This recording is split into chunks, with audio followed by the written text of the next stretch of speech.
وأما من أوتي كتابه بشماله فيقول يا ليتني لم أوت كتابيه ولم أدر ما حسابيه يا ليتها كانت القاضية ما أغنى عني ماليه هلك عني সুলতানিয়া। ওই সকল বান্দারা আফসোস করে করে বলবে ওয়াম্মা মান উতিয়া কিতাবাহু বিশিমালি, যার আমলনামা বাম হাতে দেওয়া হবে সে আফসোস করে বলবে ইয়া লাইতানি লাম উতা কিতাবিয়া, হায় আফসোস আমাকে যদি আমার আমলনামা না দেওয়া হতো, ওয়ালাম আদরি মা হিসাবিয়া, আমি যদি না জানতাম আমার হিসাব কি, আমার হিসাব নিকাশ কি হবে, আমি যদি আজকে না জানতাম।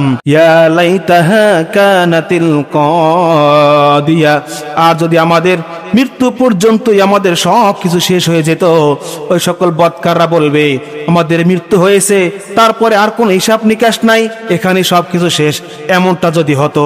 কিন্তু আল্লাহ পাক রব্বুল আলামিন মৃত্যুর পর শুধুমাত্র মৃত্যুকে ক্ষান্ত করেন নাই, তারপরে আল্লাহ পাক রব্বুল আলামিন বান্দাকে হিসাব নিকাশ করবেন। ওই বদকাররা বলবে যদি আল্লাহ পাক রব্বুল আলামিন হিসাব নিকাশ না নিত, যদি মৃত্যু পর্যন্ত সীমাবদ্ধতা থাকতো যে মৃত্যুর পরে আর কোনো কিছুই হবে না, ওই সকল বান্দার আফসোস করে করে বলবে, তারপরে বলবে মা গুনা আন্নি মালিয়া, ওই সকল বান্দারা বলবে আমার সম্পদ কোনো উপকারে এলো না, দুনিয়ার ভিতরে আমি এত সম্পদের জন্য, এত ধন সম্পদের জন্য, টাকা পয়সা বাড়ি গাড়ির জন্য আমি এত কিছু করেছি, আপন ভাইকে ধন সম্পদের জন্য ছাড় দেয় না, আপন ভাইকে জায়গা জমির জন্য, ধন সম্পদের জন্য এক ভাই আরেক ভাই অন্যায়ভাবে হত্যা করে, আছে কি নাই বলেন? এই দুনিয়ার জমিনে আপন ভাইকে হত্যা করে ধন সম্পদের জন্য, শুধুমাত্র কে কতটুকু বেশি পাবে একটু কম পেতে চায় না, যে আমাকে কেন কম দিল, আমি তোর থেকে বেশি পাবো, বা আমাকে কেন কমিয়ে দেওয়া হলো, এক ভাই অন্য ভাইকে একটু পরিমাণ তিল পরিমাণ ছাড় দেয় না। এই সকল বান্দারা তখন হাসরের ময়দানে আল্লাহ পাকের কাছে বলবে মা গুনা আন্নি মালিয়া, আজ আমার কোনো ধন সম্পদ কাজে আসলো না।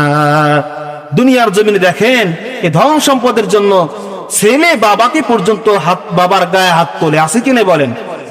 ছেলে বাবাকে মারে, বাবার গায়ে হাত তুলতে দ্বিধাবোধ করে না, এই জায়গা জমির জন্য, ধন সম্পদের জন্য। এমনকি এ দুনিয়ার জমিনে আপন ভাইয়েরা বোনের হক আদায় করে না, নিজের নামে জায়গা জমিন অন্যভাবে দলিল করে লিখে নিয়ে যায়, আছে কিনা বলেন? কথা জবাব দেন, আছে কিনা?